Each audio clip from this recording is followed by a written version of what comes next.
नमस्कार, यूपीसीएसआर के Facebook page पर आप सभी का स्वागत है। साथियों, जैसा कि आप देख रहे हैं कि कई जगहों पे गन्ने में चोटी बेधक कीट का प्रकोप देखा जा रहा है, तो आज हम उसी पे चर्चा करेंगे। हम लोग खेत में यहाँ पे एक जगह ये देखिए, ये चोटी बेधक कीट का प्रकोप दिखाई भी पड़ रहा है। इस पर हम थोड़ी सी चर्चा करेंगे। आज हमारे साथ हैं डॉक्टर सुरेश प्रताप सिंह, जो कि पादप रोग वैज्ञानिक हैं, श्रीमती नीलमपुरी जी हैं, जो कि कीट वैज्ञानिक हैं। हमारे साथ चीनी मिल रोजा के गन्ना प्रबंधक हैं रविंदर जी। तो आइए देखते हैं कि किस तरीके से हम इसका नियंत्रण करें। चोटी बेधक कीट के लक्षण क्या होते हैं पौधे पर और उसका नियंत्रण कैसे करेंगे। तो मैं डॉक्टर सुजीत से चाहूंगा कि इस पे हमारे किसान भाइयों को दिखाएं कि किस तरह के लक्षण दिखाई पड़ते हैं, सूर्यार्थी लक्षण, और फिर उसका क्या कंट्रोल में जाए। नमस्कार किसान भाई, क्योंकि अभी चर्चा बहुत ही अच्छा है और ये चर्चा इस समय किसान भाइयों के लिए बहुत ही उपयोगी सिद्ध होगा। वर्तमान परिवेश में इस समय तापमान 40 डिग्री सेंटीग्रेड इस समय आ रहा है और इस टेम्परेचर पे जो बेधक कीट हैं, चाहे वो अर्ली सूट बोरर हो या टॉप बोरर हो या जड़ बेधक, ये तीनों बेधक कीट बहुत ही सक्रिय हो गए हैं। क्योंकि चोटी बेधक की हम बात करें, क्योंकि पश्चिमी उत्तर प्रदेश में चोटी बेधक की बहुतायत मात्रा में हमें इस समय प्रकोप आने की सूचना मिल रही है। और इस चोटी बेधक को कैसे पहचानेंगे और कैसे इस पे नियंत्रण कर पाएंगे, हम लोग इसकी चर्चा करेंगे। सर्वप्रथम चोटी बेधक का प्रथम जो चक्र था, प्रथम पीढ़ी थी, वो समाप्त हो गया। अब ये द्वितीय पीढ़ी स्टार्ट हो रहा है। द्वितीय पीढ़ी मई के सेकेंड वीक से स्टार्ट हो जाएगा, उसके बाद तीसरी पीढ़ी स्टार्ट होगा, फिर चौथी पीढ़ी। अभी हम द्वितीय और दूसरा और तीसरे पीढ़ी के कंट्रोल की बात करेंगे। शुरुआती अवस्था में लक्षण कैसे आते हैं किसान भाई, इसको समझें। फिर इसके कौन कौन से कीटनाशक उपयुक्त हैं इसके नियंत्रण के लिए, उसकी चर्चा करेंगे।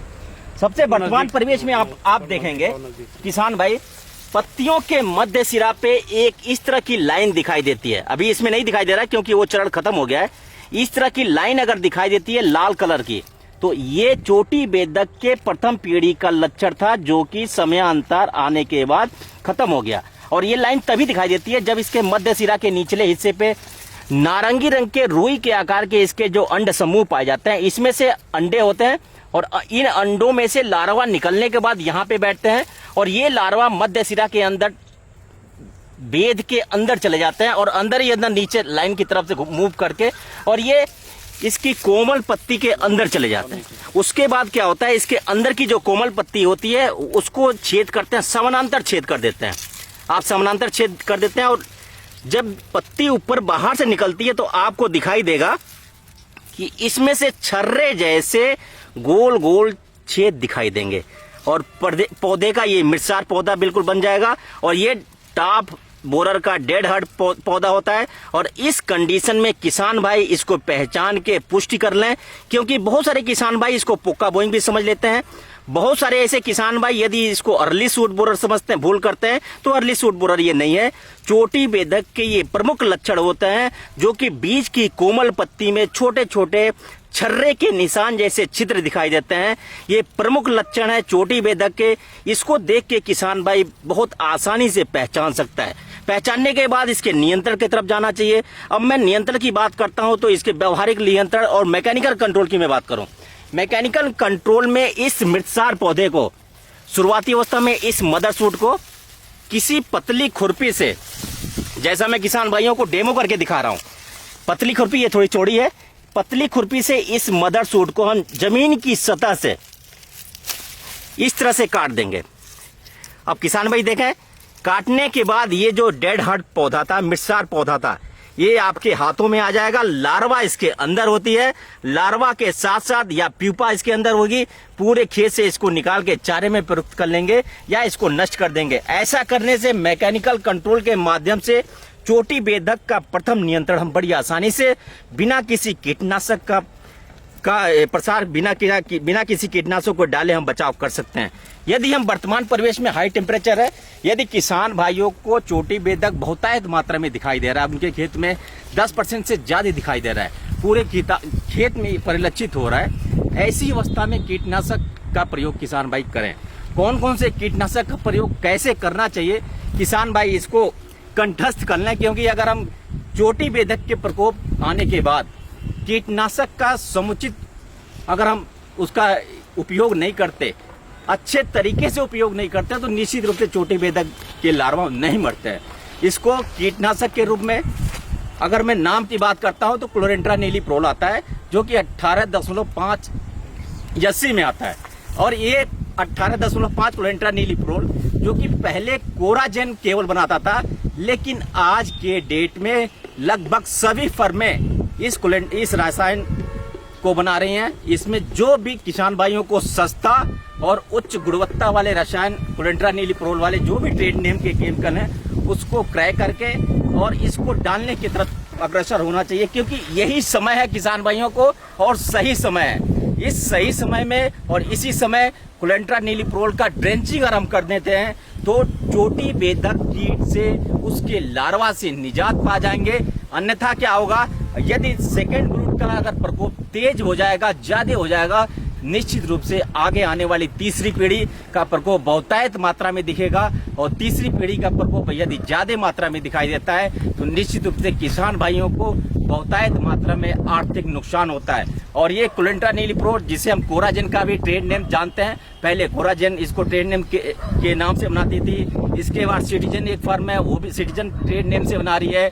इसके अलावा सेंजी के नाम से भी बनाया जाता है, कवर के नाम से बनाया जाता है जो कि धानुका बनाती है, यूपीएल भी बनाती है। बहुत सारे ऐसे फर्म जो कि प्रतिष्ठित संस्थान है, उनसे आप इसको खरीद के जो भी सस्ता हो, आर्थिक रूप से किसान भाइयों को अगर कम रेट में मिलता है तो उसे क्रय करके इस कोलेंट्रा नीलिप्रोल को 150 मिलीलीटर प्रति हेक्टेयर की दर से हमें ड्रेंचिंग करना है।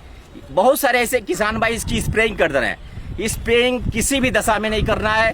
कोलेंट्रा नीलिप्रोल जिसे हम कोराजेन के नाम से जानते हैं, सिटीजन के नाम से जानते हैं, अन्य नामों से भी जाना जाता है, इसका 150 मिलीलीटर 400 लीटर पानी के साथ हम मिला लेंगे।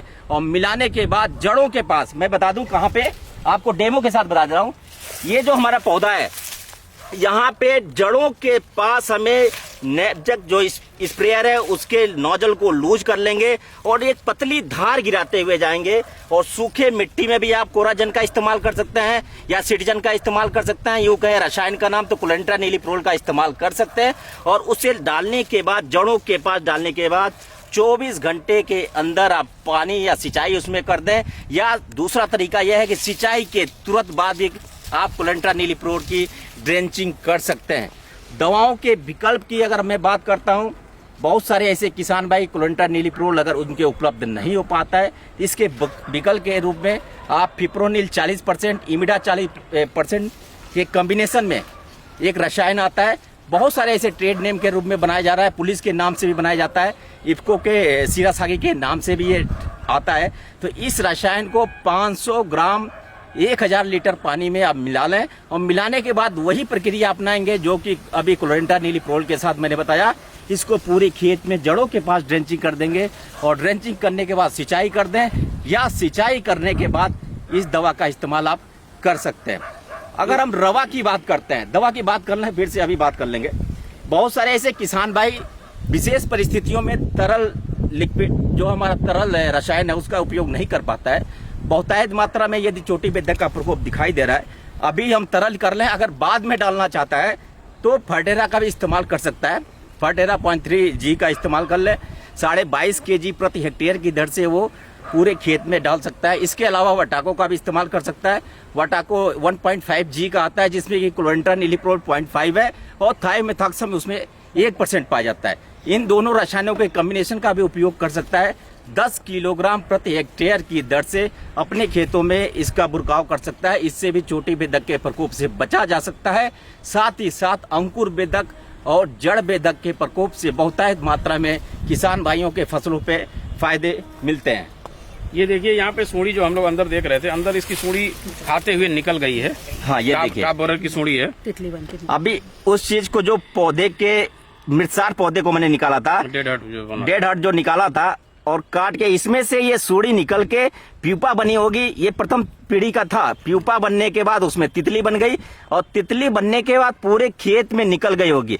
किसान भाइयों को तितली की पहचान में बता दूं, क्योंकि इस समय सेकेंड ब्रूड के द्वितीय पीढ़ी के तितली बहुतायत मात्रा में किसान भाइयों के फील्ड पे दिखाई दे रहा है।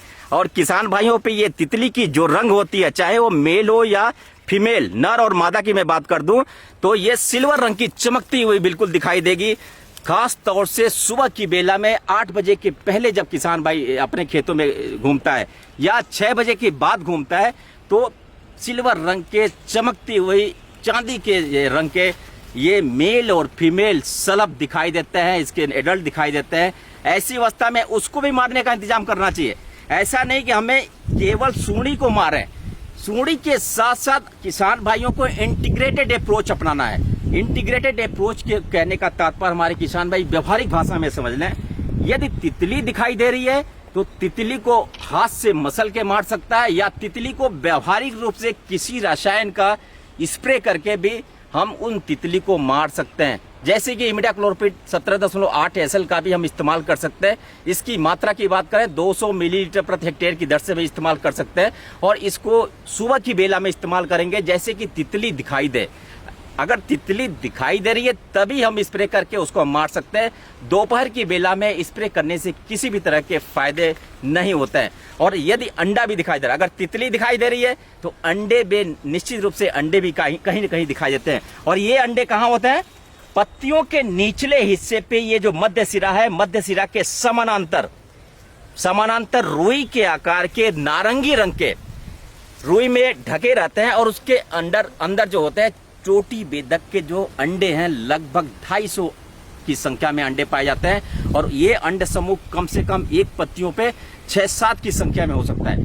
ऐसे पत्तियों पे जो अंडे दिखाई देते हैं, उन पत्तियों को अंडे सहित किसान भाइयों को ऐसे तोड़ लेना चाहिए। तोड़ने के बाद इसको बाहर नष्ट कर दे। ऐसा करने से फायदा क्या होगा? इन पत्तियों पे यदि अंड समूह दिखाई दे रहा है और एक अंड समूह में 250 अंडे हैं, यदि 4 अंडे समूह है तो 1000 अंडे इस पे पाए जाएंगे। और 1000 अंडे यदि नियोनेट लार्वा के माध्यम से लार्वा के रूप में परिवर्तित हो जाता है तो किसान भाइयों के पौधे पे बहुतायत मात्रा में इसका प्रकोप आ जाएगा और ज्यादा से ज्यादा नुकसान होता है। सबसे बेहद और आसान तरीका है, जब अंडे की स्थिति आती है, उस अंडे की स्थिति में आने से पहले उन पत्तियों को अपने खेत से नुकसान से बचने के लिए तोड़ के नष्ट कर देना चाहिए, चारे में प्रयुक्त कर देना चाहिए। ऐसा करने से अंडे वाली स्टेज से भी हम बचाव कर लेंगे, तितली वाले स्टेज से भी बचाव कर सकते हैं, और लार्वा वाले स्टेज से भी बचाव कर सकते हैं। एक और मैं बायोलॉजिकल और व्यवहारिक तकनीकी में बताता हूँ, फेरोमोन ट्रैप। किसान भाई बहुतायत मात्रा में, पश्चिमी उत्तर प्रदेश के किसान भाई जो कि जागरूक किसान भाई हैं, वो इस समय फेरोमोन ट्रैप का उपयोग बहुतायत मात्रा में करते हैं। इसका उपयोग करने से क्या होता है, थोड़ा सा चर्चा मैं कर दूं। मेल सलब और फीमेल सलब, नर और मादा जो होती हैं, मादा का काम होता है एक लाइन करना, मेल का क्या काम होता है मेटिंग करना। ऐसी अवस्था में इन मेटिंग प्रोसेस को हमें अवरुद्ध कर देना है। कैसे करेंगे? फेरोमोन ट्रैप जो कि चोटी बेधक के ल्यूर के माध्यम से आता है। ल्यूर एक रसायन होता है, और ये वही रसायन है जो कि मादा मेटिंग के समय जो कि फीमेल, वर्जिन फीमेल होती है, उनके शरीर से एक खुशबू आती है। और ये खुशबू वैज्ञानिकों ने आर्टिफिशियल रूप से तैयार करके, उसे केमिकल तैयार करके उसे ल्यूर के माध्यम से बनाया, और चोटी बेधक का जो ल्यूर होता है उस फेरोमोन ट्रैप में नीचे लगा देते हैं। ऐसा लगाने से फायदा क्या होगा? जितने आसपास लगभग 1 किलोमीटर अराउंड में मेल सलब जो होते हैं, नर सलब होते हैं, इसकी खुशबू से और इसके पास आ जाएंगे, और उस फेरोमोन ट्रैप में हम डीजल भी डाल सकते हैं, कीटनाशक भी डाल सकते हैं, और जितने हमारे नर सलब होंगे इस डीजल कीटनाशक में आके भ्रमित होके फीमेल की वजह से भ्रमित हो जाएंगे, क्योंकि वहां फीमेल तो नहीं होती और नर सलब आके मर जाते हैं। ऐसा करने से मेटिंग प्रोसेस को हम अवरुद्ध कर देते हैं और उनकी पॉपुलेशन नहीं बढ़ पाती है, जिससे कि हम शुरुआती अवस्था में ही लार्वा बनने से पहले ही स्थिति में, अंडे बनने से पहले की स्थिति में भी उसको हम खत्म कर देते हैं। ऐसा करने से हम हर स्टेज पे यदि हम इंटीग्रेटेड अप्रोच के साथ काम करेंगे तो निश्चित रूप से हम चोटी बेधक पे हम कंट्रोल कर सकते हैं। फेरोमोन ट्रैप की मात्रा कैसे निर्धारित करेंगे? तो इसकी मात्रा की मैं बात करता हूं, 1 एकड़ में 10 फेरोमोन ट्रैप लगाते हैं, लगभग 20 से 30 मीटर की डिस्टेंस पे। अगर 1 एकड़ का खेत है तो 20 से 30 मीटर की डिस्टेंस पे 10 फेरोमोन ट्रैप को आप अपने खेतों में लगा दीजिए। इसके अलावा किसान भाई, बहुत सारे ऐसे जागरूक किसान भाई हैं जो कि लाइट ट्रैप का भी इस्तेमाल कर रहे हैं। लाइट ट्रैप भी एक लाभदायक साधन है जो कि मेल सलब और नर और मादा सलब को मारने का काम करता है। इसमें कोई मेल या फीमेल आकर्षित नहीं होता है, इसमें दोनों कीट आकर्षित होते हैं। और ये लाइट ट्रैप का इस्तेमाल करके भी हम अपने जो कि नर और मादा शलभ को से बचाव कर सकते हैं और तितली की संख्या बहुतायत मात्रा में कम हो जाती है। इसलिए किसान भाइयों से सलाह है, इस समय फेरोमोन ट्रैप का भी इस्तेमाल अपने खेतों में करेंगे। ट्राइको कार्ड की चर्चा छूट रही थी, अभी ट्राइको कार्ड उत्तर प्रदेश गन्ना शोध परिषद शाहजहांपुर पे या मुजफ्फरनगर में या सेवरही संस्थान कुशीनगर में भी उपलब्ध है। इस ट्राइको कार्ड का इस्तेमाल करके चोटी बेधक के अंडे को खत्म कर सकते हैं। कैसे खत्म करते हैं? ट्राइको कार्ड का जो कि हम ट्राइकोग्रामा जापानिकम होता है, ये चोटी बेधक के अंडे को परजीवीकृत कर देता है। योग किसान भाई समझे, बहुत ही आसान तरीके से उन अंडे को ये परजीवीकृत करके खत्म कर देता है, खा लेता है। ऐसी अवस्था में क्या होगा कि जो चोटी बेधक के अंडे से चोटी बेधक के लार्वा बनने वाले थे, उन चोटी बेधक के अंडे से चोटी बेधक का लार्वा नहीं बनेगा, उससे मित्र कीट पैदा हो जाएंगे। जब किसान भाइयों के खेत में मित्र कीट पैदा हो जाएंगे तो निश्चित रूप से चोटी बेधक का जो पॉपुलेशन होगा बहुतायत मात्रा में कम हो जाएगा। तो किसान भाई इंटीग्रेटेड समेकित कीट प्रबंधन के माध्यम से चोटी बेधक को नियंत्रण करने का काम करेंगे।